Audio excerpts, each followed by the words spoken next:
अगर आपने अभी तक मेरी वीडियो लाइक नहीं की तो वीडियो लाइक करें और मेरे चैनल को सब्सक्राइब करें and press the bell icon for new update.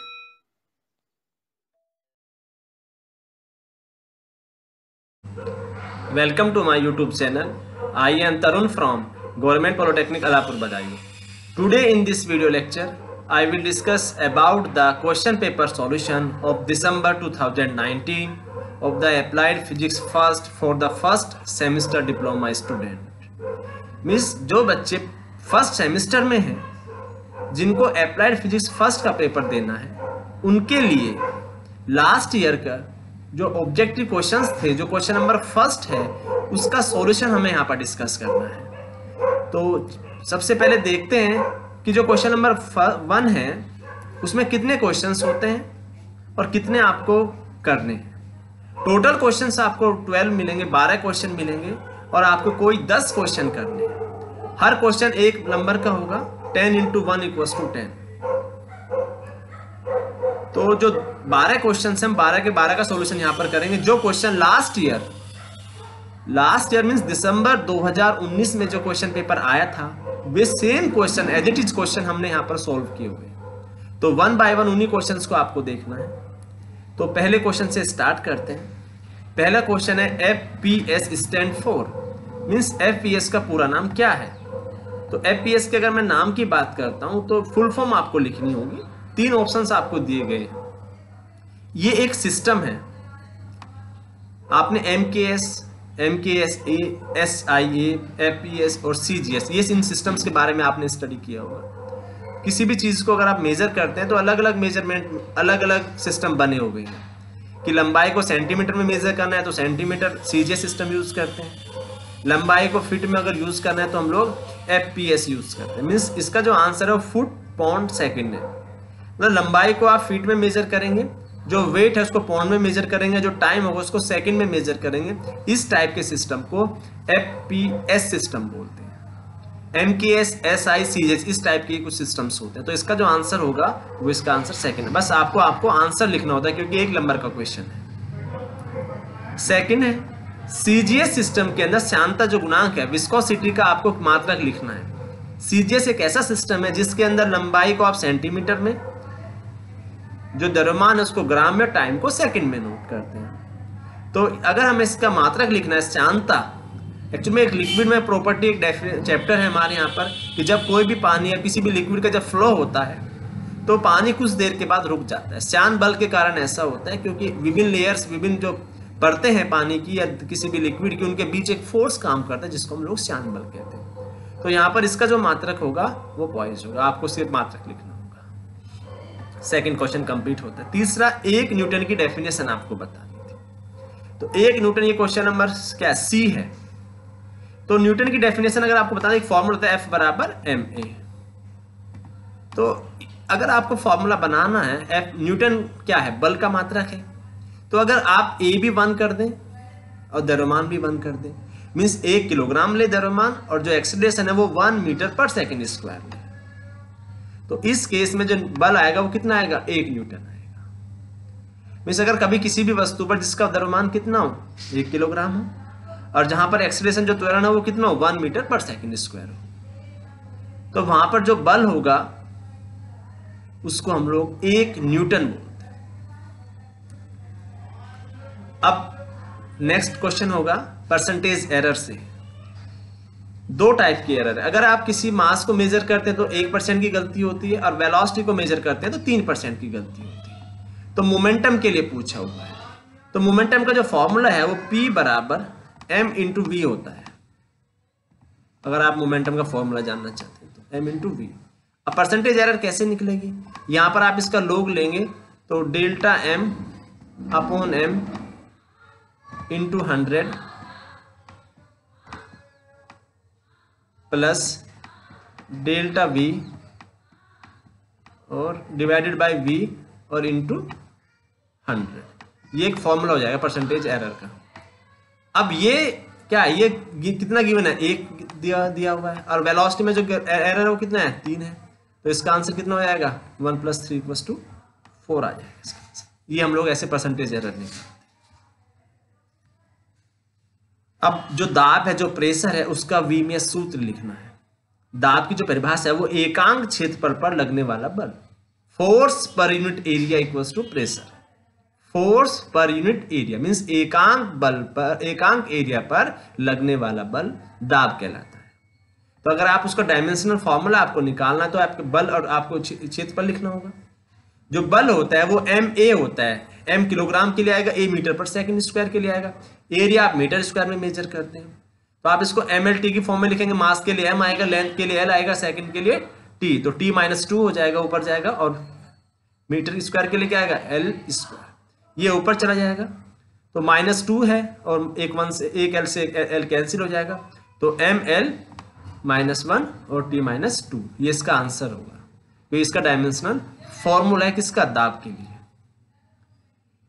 इसमें से कौन सी राशि, which one of the following is a vector quantity.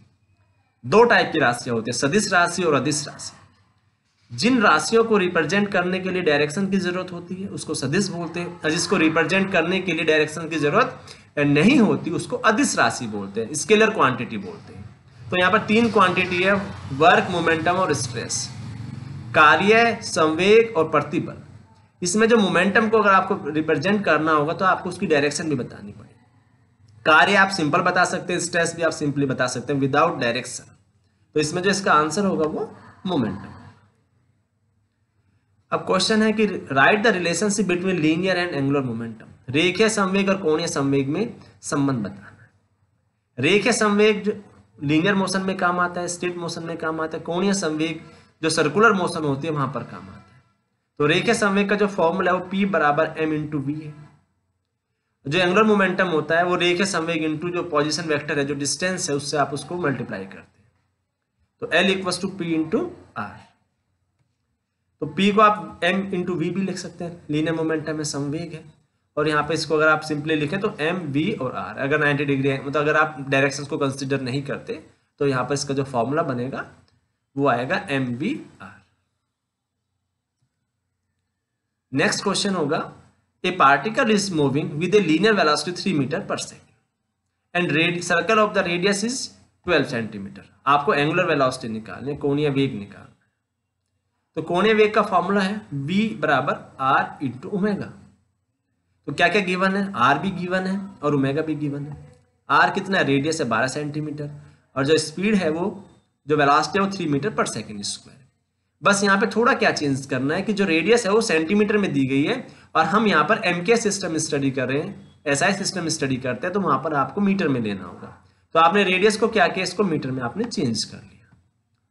तो मीटर में चेंज करने के बाद आपको क्या निकालना होगा, एंगुलर वेलोसिटी निकालनी है, ओमेगा निकालना है। तो आप इसको इससे सिंपली डिवाइड करना होगा, तो जो रिजल्ट आएगा वो ये होगा सिंपली। नेक्स्ट क्वेश्चन है I, write the 2 example of zero work. Zero work means आपको 2 एग्जाम्पल देने जहां पर कोई कार्य नहीं होगा। कार्य की जो डेफिनेशन है F × D, डिस्प्लेसमेंट की, आप बल लगाएं, जितना डिस्प्लेसमेंट होता है उसी के अकॉर्डिंग आप उसका कार्य निकाल सकते हैं। बट आप कितना भी फोर्स लगाए, कोई डिस्प्लेसमेंट अगर नहीं है, डिस्प्लेसमेंट अगर 0 है तो वो कार्य नहीं होगा। अगर आप दीवार को धक्का लगाएं तो कितना भी फोर्स लगाएं, आप डिस्प्लेसमेंट नहीं है, चेंज नहीं है, तो वहां पर वर्क डन क्या होगा, 0 हो जाएगा। एक सर्किल के चारों तरफ कोई चीज मूवमेंट करती है फिक्स डिस्टेंस पर, तो उसमें कोई दूसरा मूवमेंट नहीं होगा, ऐसे वो मूव करते रहेगी। तो उस केस में जो डिस्प्लेसमेंट है वो 0 है, जो वर्क डन होगा वो 0 होगा। तो वर्क डन हमेशा डिस्प्लेसमेंट और फोर्स पे डिपेंड करता है। अगर डिस्प्लेसमेंट आपको लगता है फोर्स कितना भी हो, एक बच्चा दोनों हाथ में बैग लेके खड़ा हुआ है, आधे घंटे तक, 1 घंटे तक खड़ा हुआ है, ठीक है, उसकी मेहनत भी है, उसकी एनर्जी भी लगेगी, क्योंकि वेट उठाकर खड़े रहना, बट वो कोई कार्य नहीं कर पा रहा है। रीजन क्योंकि उसमें कोई डिस्प्लेसमेंट नहीं है। तो ऐसे बहुत सारे एग्जाम्पल है, उसमें से आपको कोई 2 एग्जाम्पल आपको लिखना है। एक कुली है, आप सामान लेके खड़ा हुआ है स्टेशन पर, ठीक है, खड़ा है, बट वहां पर उसने कोई कार्य नहीं किया। अगर हाँ एक प्लेटफॉर्म से दूसरे प्लेटफॉर्म पर जाता है तो वो कार्य करेगा, और खड़ा है उधर ही घूमकर तब भी वापस आ जाता है, कोई डिस्प्लेसमेंट नहीं है, तब भी वो कार्य नहीं माना जाएगा। उस केस में वो जो वर्क डन होगा वो 0 होगा।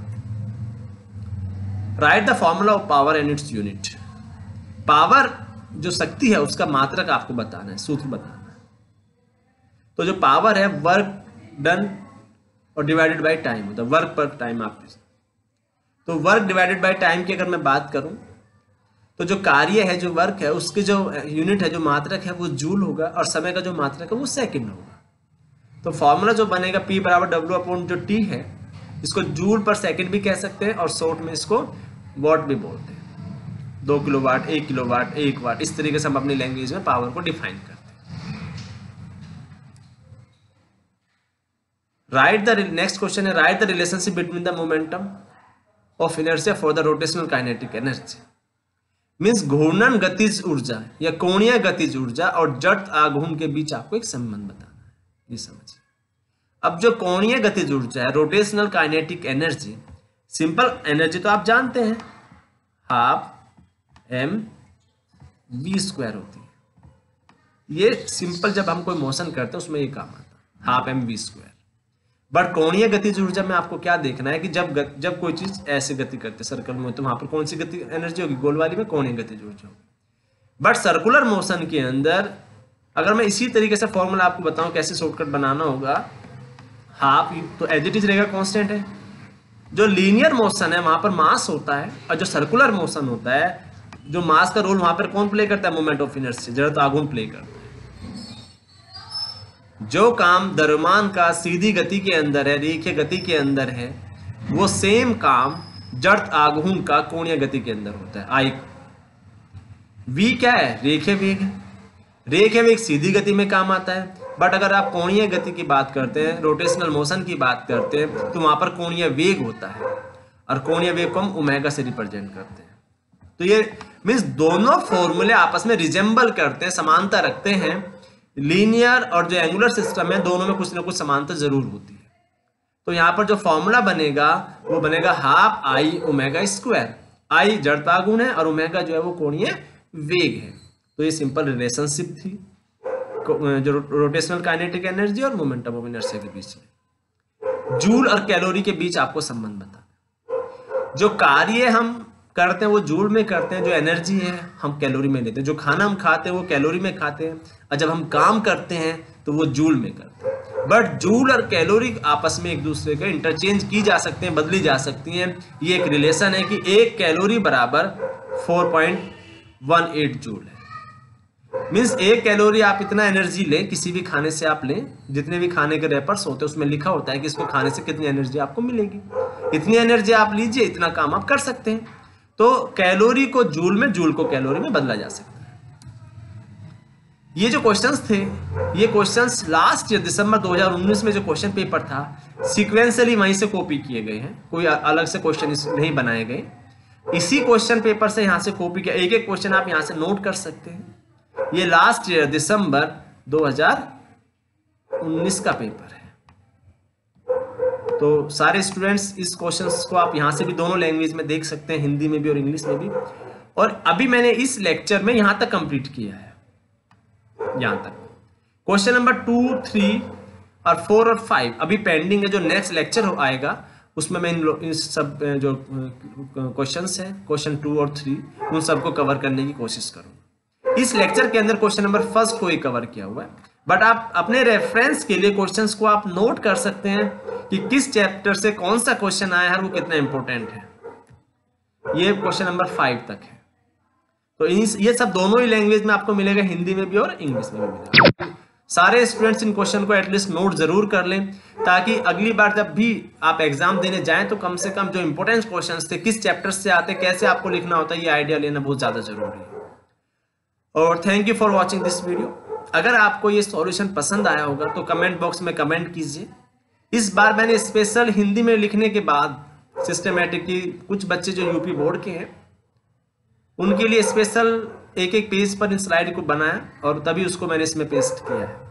तो शायद आप लोगों को ये वीडियो पसंद आए, और अगर आपको ये वीडियो अच्छा लगे तो आप इस वीडियो को लाइक करें, शेयर करें और मेरे चैनल को सब्सक्राइब करें। Thank you for watching this video.